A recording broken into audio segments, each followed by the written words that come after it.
Rain slammed against the porch in violent sheets, drenching everything in seconds. I stood there, soaked to the bone, gripping the handle of my suitcase as my father hurled it down the steps like I was trash he couldn't wait to be rid of. "Out," he hissed, his voice sharp and cold enough to freeze my veins. "You ruined this family." Behind him, the hallway lights flickered against a scene that felt both absurd and cruel. Balloons, candles, a frosted cake glowing for my mother's birthday. It should have been a night of warmth and celebration, but instead I was being thrown out like an intruder at my own home. Mom reached for me, eyes glassy with confusion and tears, but Dad slammed the door before she could touch me. The sound of it echoed like a gunshot, shaking the walls and snuffing out the candles inside. For a moment, I just stood there in the rain, heart pounding in disbelief. Then my phone buzzed in my pocket. I pulled it out with trembling hands, rainwater dripping off the screen. The notification glowed bright against the dark night. Wire received, $2,400,000, clear, $2.4 million. Right on time, my breath caught. The storm around me suddenly seemed quieter, as if the universe had just whispered, "Now's your moment." From the open windows, laughter spilled out, glasses clinking, a piano playing, my brother's voice telling a joke, a toast probably for Mom. They were celebrating while I stood here in the mud, disowned, humiliated. My jaw tightened. Fine. If they wanted me gone, I'd make my exit unforgettable. I dragged the suitcase up the stairs again, each step echoing louder than the thunder. When I reached the door, it swung open before I could knock. My brother's new girlfriend stood there, framed in warm light like some angelic hostess, her silver dress shimmering with the reflections of birthday candles. Her smile froze the instant she saw me. Her eyes widened in shock, not fear, recognition. A moment of silence stretched between us before she said, loud enough for everyone in the room to hear, "Hello, boss?" Every head in the dining room turned toward us. The laughter died instantly. My father's expression twisted from anger to confusion, then panic. My mother's hand hovered over the cake knife, trembling. My brother blinked rapidly, his face pale as the frosting. I stepped over the threshold, rainwater pooling at my feet. "Miss me?" I said quietly, letting each word slice through the silence. Mom stammered, "Daniel, what is she talking about?" Ava, because that was her name, though they knew her only as Matt's girlfriend, tilted her head with a calm smile that could have been mistaken for innocence. "I didn't know your family was this interesting, boss," she said, her tone deliberately playful. The room rippled with tension. My father's jaw clenched. "Boss, is this some kind of joke?" I smiled faintly. "Not a joke. Just a misunderstanding that's about to be cleared up." I brushed a strand of wet hair from my forehead and stepped further inside. The scent of cake and roses mixed sickly with the smell of wet clothes. Every eye followed me as I set my suitcase beside the table. My brother took a cautious step forward, eyes darting between me and Ava. "You knew him from before?" he asked, her voice cracking slightly. "From work," she replied smoothly. "We've been collaborating." Dad barked a short, angry laugh. "Work? What work?" "He's unemployed. A screw-up who couldn't hold a job for 6 months." Ava's lips curved. "That's one version of the story." She looked at me, then back at my father. "The other version? He's the founder and majority owner of Hawthorne Equity Recovery, LLC. You might have heard of it." The color drained from my father's face. Mom's hand flew to her mouth. My brother blinked like he hadn't just heard his own family name coming from a stranger. I pulled out my phone and tapped the screen. On the TV across the room, a presentation slide appeared via Bluetooth. My company's logo, glowing white and gold. Beneath it, the caption, "Recovering what's been stolen." "You're lying," Dad muttered, though his voice trembled now. "You don't own that. It's a scam." Ava walked past him and stood beside me. "Then you'll love the irony," she said softly. "Because the first case we took was Ridgeview Lane." The name landed like a bomb. "Our neighborhood. The one where Dad served as HOA chairman for the past 6 years?" I turned to him slowly. "We ran a full audit. Missing funds, forged signatures, payments routed to a shell account under your name." Mom's eyes darted to Dad's face, searching for denial, but found only fury. "Jerome?" she whispered. "Tell me that's not true." He pointed a shaking finger at me. "You little parasite. You set this up." "I just followed the money," I said quietly, "and it led back here. To you. For a few seconds, no one breathed. Then Mom stumbled backward into a chair, tears spilling freely now. Matt's mouth opened, but no words came. Ava's calm expression never wavered. That was when my brother's hand shot out. He grabbed the knife from the birthday cake, frosting smearing across his knuckles. You come in here, ruin Mom's night, humiliate Dad in front of everyone, and you think I'll let you walk out? I didn't move. Didn't flinch. Just looked him in the eye. The storm outside howled louder, lightning flashing across the window, illuminating the terror and rage twisting his face. Go ahead, I said, voice low, steady. Finish what he started. The knife trembled inches from my chest. Mom screamed his name. Ava's hand reached for her phone. And then, the sound of sirens in the distance. Flashing red and blue lights reflected through the rain-slick window. Someone had already called the cops. Put the knife down, Matt. My voice came out steady, though the pulse in my neck throbbed like a drum. He didn't move. The knife glistened under the kitchen lights, streaked with frosting. The pink roses from Mom's cake smeared across the blade like a sick joke. Ava stepped forward slowly, her silver dress catching the light, calm and composed as if she'd done this before. Mr. Hawthorne, she said evenly, looking straight at my father. Please don't escalate this. Legal is on standby. The word legal hit the room like a gunshot. The tension thickened. Dad's face twitched. Mom froze in mid-sob, and even Matt's hand wavered slightly. What did you just say? Dad demanded. His tone was that same clipped authority he used when firing people at his firm. But it didn't carry tonight. Ava's eyes didn't flinch. Legal, she repeated, her voice cold as glass. You'll want to cooperate. 3 months earlier, I hadn't been standing in a mansion with a knife pointed at me. I'd been sitting in a shared workspace in Austin, Texas, with a second-hand laptop, a stack of unpaid bills, and one crazy idea. I had walked away from my father's shadow and built something out of nothing. A stealth acquisitions fund. Not under the Hawthorne name. Not even under my own. I registered the company under a trust, Hawthorne Equity Recovery, LLC. The missing E wasn't a typo. It was a deliberate cut, removing his name, keeping mine. We started small. 1 property, 1 audit. Then another, then 10. Every single time the same pattern appeared. Money missing, paperwork forged, people trapped under fake debts. That's where Ava came in. Back then, she was just Ava Lang, a numbers prodigy who could spot a forged signature faster than a machine. She joined me when I could barely pay her. But within months, we were unstoppable. We didn't chase profits. We chased patterns. Every dollar stolen had a trail, and every trail led to a name. So when she told me last week that one of the flagged HOAs was Ridgeview Lane, my blood ran cold. My childhood street. Our neighborhood. You sure? I had asked her then, half hoping she was wrong. Positive, she'd said. Same fake transfer pattern, same offshore routing. Someone's moving money through homeowner repair funds, and your dad's signature is on all of it. Now, back in the living room, she opened her clutch and pulled out a sleek black flash drive. The audit on Ridgeview Lane finalized at 5 p.m. today, she said softly, stepping between me and the knife. Your dad chairs the HOA. There's $420,000 unaccounted for. Same pattern as the college fund he lost when you were 18. Dad's lip curled into that smug half-smile that used to make me feel small. Birthday theatrics? Cute. You always loved drama. Without breaking eye contact, I took the drive from Ava and slid it into the TV's USB port.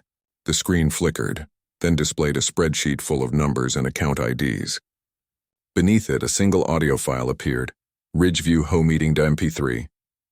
I clicked play static. Then his voice filled the room. Cold, unmistakable, forge her signature. We'll transfer after the party. Mom's hand flew to her mouth. Matt's knife hand dropped slightly, his eyes wide. Dad? He whispered. It's out of context, Dad barked, voice rising, color draining from his face. That's not... But Ava was already pulling up the second file, a video from the HOA office security feed. There he was in a crisp suit, leaning over the same table I'd seen all my life, signing, stamping, laughing with the treasurer. Time-stamped 3 days ago. Mom's voice shook as she said, Jerome, tell me this isn't real. Dad slammed his fist on the table. You think you can humiliate me in my own house? You think anyone will believe a washed-up son and a hired actress? Ava's eyes turned icy. You mean your son's COO, she corrected him. Everything's backed up to multiple servers. Try me. The silence that followed was electric. You could almost hear the old family order collapse in real time. The hierarchy he'd built brick by brick, finally cracking under the truth. Matt dropped the knife onto the table with a dull clatter. He looked at Dad, betrayed. You told me he was lying. You said you paid for my tuition because he refused to help. But you used Mom's name for loans? Dad pointed at me, shaking with fury. You don't understand what he's done. He's stealing from us! I stepped closer. No, Dad, I'm taking back what you stole. From Mom, from every neighbor you conned, from me. For the first time in my life, I saw fear in his eyes. Not anger, not authority, fear, and then chaos. The front door burst open with a violent thud.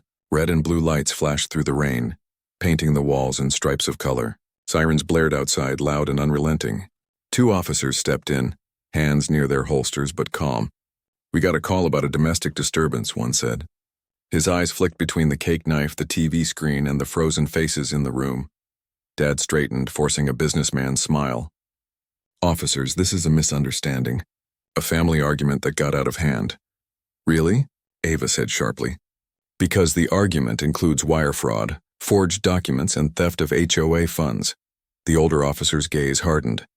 Sir, we're gonna need you to stay where you are. Mom collapsed into a chair, sobbing quietly. Matt ran his hands through his hair, muttering under his breath as if trying to piece together how his perfect father had just unraveled in front of everyone. I glanced at Ava, who gave me the slightest nod. It was time. The plan was in motion exactly as we'd prepared, though I hadn't expected it to start on my mother's birthday. Dad's smile faded. You think this ends tonight? He said softly, almost laughing now like a man with one last card to play. You have no idea what's coming. The younger officer stepped forward, hand resting on his belt. Sir, I'm gonna need you to calm down. Dad's eyes flicked to me, sharp as glass. You think you're the hero, Daniel? You're not. You're just another mistake I'm cleaning up. Before I could respond, the house lights flickered again. The air felt thick like static before lightning. Then a crack of thunder shook the windows, followed by another sound. Loud, sharp, mechanical. The garage door was opening. The air felt heavy, like it carried more than just the smell of rain and gasoline. The garage door groaned open somewhere behind the house, and everyone froze. The officers exchanged a sharp glance, hands instinctively brushing their holsters. Then the older one nodded toward the dining room. Stay here, he said, low and firm, before moving toward the sound. Dad stood rigid, his jaw locked, eyes flicking between the door and the flash drive still plugged into the TV. Mom clutched her chest as though holding her heart in place. I stepped closer to her, but before I could say anything, the front door creaked again, and another man stepped inside. He wasn't a cop. He was clean-cut, rain dripping from his trench coat, carrying a thin black folder under one arm. He looked like he had walked out of a courtroom, not into a crime scene. Without hesitation, he spoke in a crisp, professional tone. Jerome Hawthorne? Dad's attention snapped to him. Who the hell are you? Process server, the man replied simply. I have documents for you. He flipped open the folder, withdrew 4 sealed envelopes, and stepped closer. You are hereby served on behalf of Ridgeview Homeowners Association. Case numbers ending in 614, 627, 630, and 641. He laid the envelopes neatly on the table, one after another, like a quiet execution. Counts include fraud, embezzlement, elder abuse, and civil conspiracy. The words hung in the air like gunfire. Dad stared at the envelopes, unmoving, as though his brain refused to process the meaning. Then his voice came out low and guttural. You think this is valid? Who filed this garbage? The process server didn't answer. He just pointed to the sender printed across the top of each document, Hawthorne Equity Recovery, LLC. Mom gasped so hard it hurt to hear. Her hand flew to her lips, eyes wide as she turned to me. Daniel, that's you? I nodded. It's my company. My firewall. The entity that's been tracing every stolen dollar for months. She looked dazed, swaying slightly. I reached out to steady her, but she flinched. Not from fear of me, but from the truth now unraveling before her. Why would you do this? She whispered, tears spilling down her face. He's your father. Because he used your name, I said quietly. To take out loans you never knew existed. Because he's been moving everything. The house, the accounts, even your insurance into Matt's name. You were a signature away from losing everything. Matt's head jerked up, his face twisted in disbelief. It's already done, he said, voice trembling. The papers were signed this morning. Ava's voice sliced through the room like a scalpel. Not anymore. She was scrolling on her phone, calm as if she were reading a grocery list. Title transfer was reversed at 4:58 p.m. court order. Ex parte. Filed after we proved coercion. Your father's signature was voided. Dad's mask cracked then. His face twisted into something raw, primal. You little traitor, he snarled at Ava, stepping toward her. But Ava didn't blink. You yelled at me in your office hallway yesterday, she said coldly. You threatened to destroy my career if I didn't delete your transfer logs. We record everything on company property. Office? Mom's voice trembled. She turned to me, bewildered. What office? I swallowed hard. Mine. The one I built because you told me I could be more than his puppet. The words seemed to rip her heart in two. She reached for me, then stopped, uncertain whether to hug me or collapse. The officers re-entered then, their boots echoing against the tile. The older one's voice was grave. We didn't find anyone in the garage, he said. But there's a car inside with a disconnected battery, a gas can next to it, and a rag in the tailpipe. The silence that followed was suffocating. The officer continued, eyes scanning us all. We're also here for a welfare check. Anonymous call came in an hour ago. Caller said your mother might be in danger tonight. Every head in the room turned toward Dad. His phone buzzed on the counter, one sharp vibration that sounded like a warning. Ava was closest. Before he could snatch it, she picked it up and held the screen out for everyone to see. A text message glowing under the police lights. Garage ready. After cake. Do it clean. Mom's knees buckled. I caught her before she hit the floor. Matt stumbled backward, his face white, whispering no under his breath like it was a prayer. Dad's expression hardened, but beneath the surface I saw something else. Panic. Whose number is that? The younger officer demanded. Dad didn't answer. Ava leaned closer to the screen. Blocked number, but time-stamped exactly 30 minutes before the party started. The older cop straightened. Sir, I'm going to ask you to keep your hands where I can see them. Dad smirked, but his confidence was fading fast. You really think I'd hurt my own wife? Ava didn't hesitate. We don't think it, she said. We can prove you planned it. She tapped her phone again, showing a digital document. This is the security feed from your HOA office at noon today. You told someone to handle it quietly after the celebration, and now your phone has the text to match. Mom's sobs filled the silence. The younger officer moved closer, voice low and firm. Mr. Hawthorne, please turn around. For a second, I thought he'd fight. His chest heaved. His fist clenched. Then he laughed, unsharp and bitter. You think you're saving her? You're just finishing what your grandmother started. The words hit me like a slap. What are you talking about? He smiled darkly. Ask your mother about the will. The real one. I opened my mouth to demand an answer, but before I could, a sound tore through the house. The garage door rumbling again. Louder this time. Motor whining like it was fighting resistance. The older officer shouted for backup, drawing his weapon. Everyone turned toward the hallway as the house lights flickered, plunging half the room into shadow. I could hear something moving down there.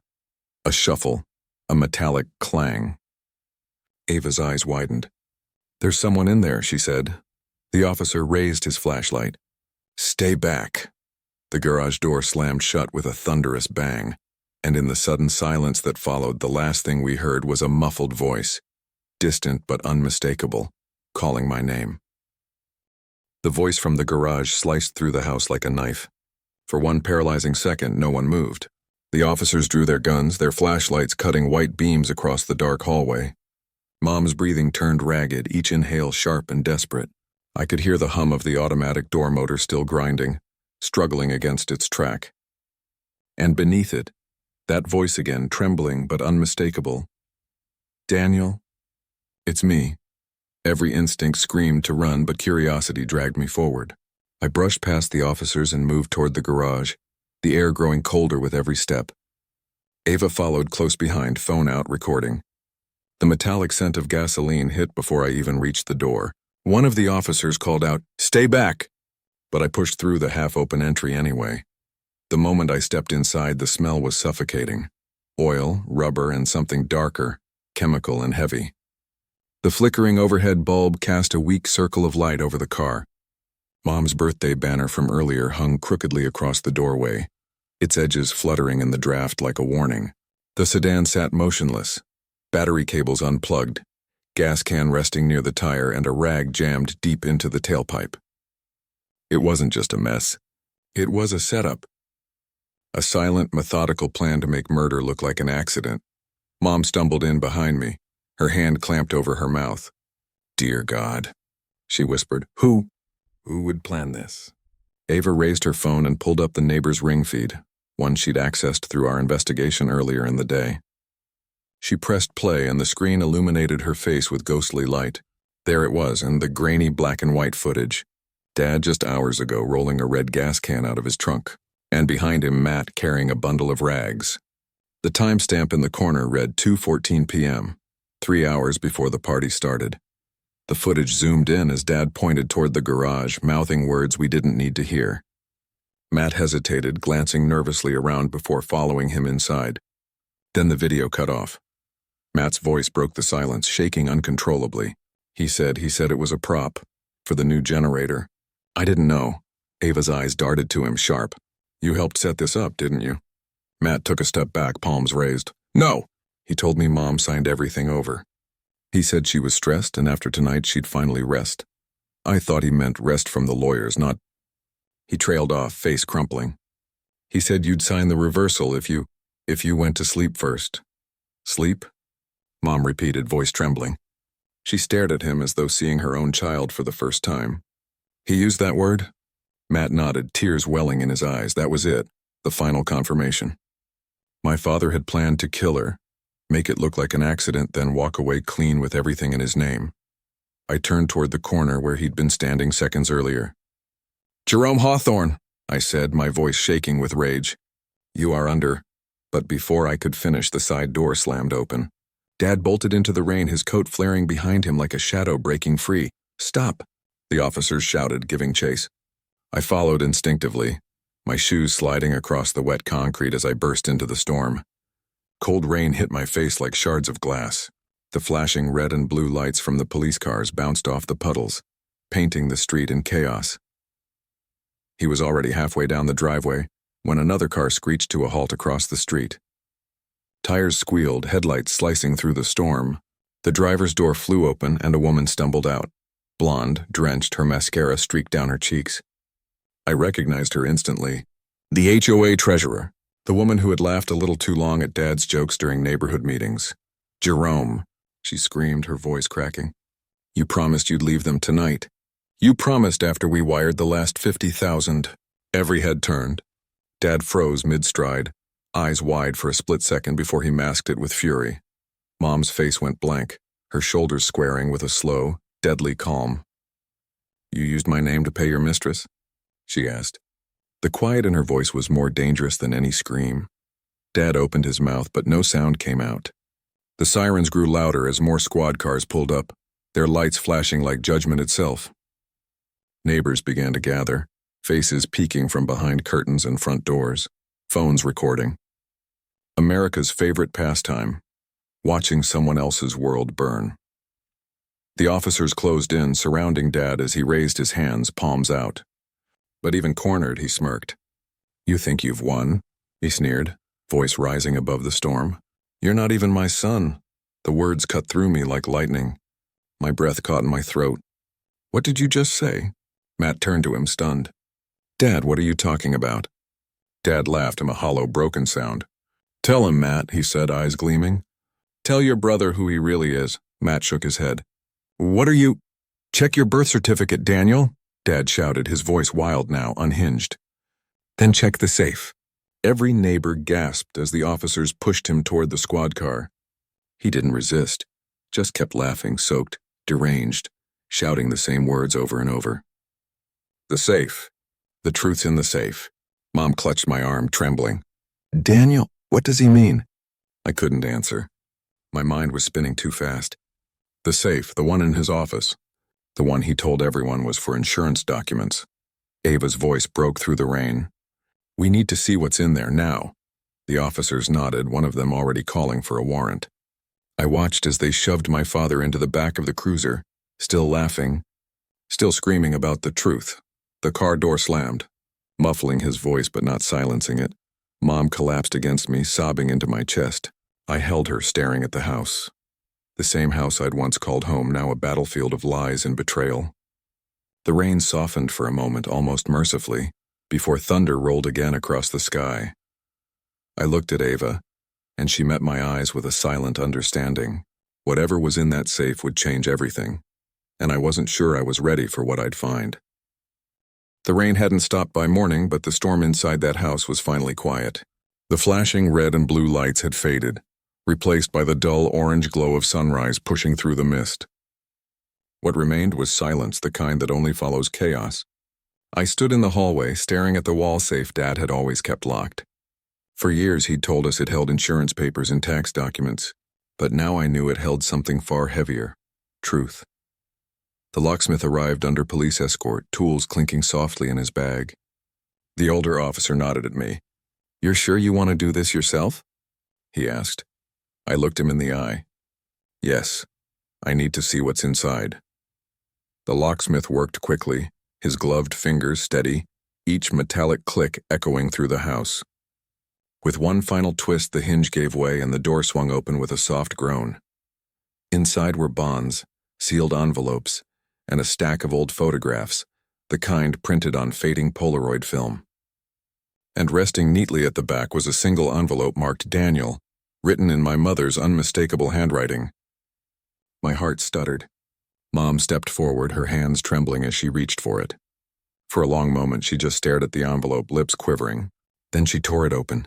A folded letter slid out, its edges yellowed with age. At the top, dated in neat cursive, were the words, "The week you turned 18. She began to read, her voice soft but breaking with every line. "If he ever turns on you," she whispered, "open this with the truth." I swallowed hard. "Mom, what truth?"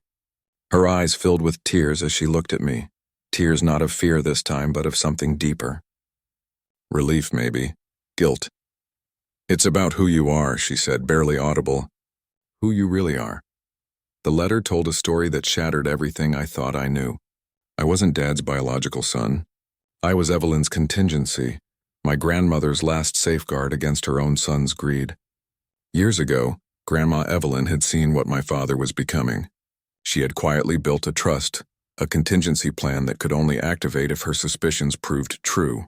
It was designed so that when Jerome Hawthorne crossed a certain moral line, fraud, coercion, or abuse, the assets tied to the trust would transfer to one name, mine. That trust, as it turned out, owned Hawthorne Equity Recovery, LLC. The company I thought I had built from the ground up had been funded from a legacy account under Evelyn's name. The documents in the safe confirmed it. The company didn't just expose my father's crimes. It owned the HOA's liens. It owned the very mortgage he had secretly taken under Mom's identity. The house, the land, the investments, everything he thought was his, now belonged to me. Mom's hands shook as she lowered the letter. "She protected us," she whispered, her voice trembling. "All these years, she knew this day would come." Outside, neighbors had gathered again. The media vans had arrived before dawn, the story spreading like wildfire across the neighborhood. Phones recorded every moment as officers carried out box after box of seized documents. Whispers filled the air: betrayal, fraud, secret accounts. America loves a scandal, but it loves a redemption even more. The older officer turned to me. "Mr. Hawthorne," he paused, then corrected himself. "Mr. Evelyn, do you want to press charges?" I looked at Mom. She nodded slowly, her eyes no longer filled with fear, but something stronger. Fire. "Yes," I said. "Every charge possible." Dad had been sitting on the porch, handcuffed, rain dripping from his hair as the officers approached. When he saw the envelope in my hand, his face twisted into a sneer. "You think this changes anything?" he spat. "That company, that house, that trust, none of it means you're my son." Before I could reply, Ava stepped out from behind me, holding a small silver ring. "You should know something before the cuffs go on," she said, her tone cool and razor-sharp. "I'm not Matt's girlfriend." She raised the ring between her fingers, its surface gleaming. I'm his COO and your mistress's account. It leads directly to a shell you used at the firm. It's done, Jerome. He lunged toward her, fury twisting his face, but the officers were faster. The click of the handcuffs was final, echoing louder than the thunder that had haunted the night before. The crowd outside erupted in murmurs, some in shock, others in grim satisfaction. Mom broke down, sobbing into my shoulder. Neighbors whispered my name like it belonged to a headline. The son who turned the tables. Across the street, under a dripping umbrella, our mail carrier watched it all unfold. He gave me a small grin and muttered, "Reddit's gonna eat this alive." I almost laughed through the exhaustion when the squad car finally pulled away, carrying my father and his empire of lies with it. The street felt lighter. I turned to Mom, guided her back inside. The house still smelled faintly of candles and rain.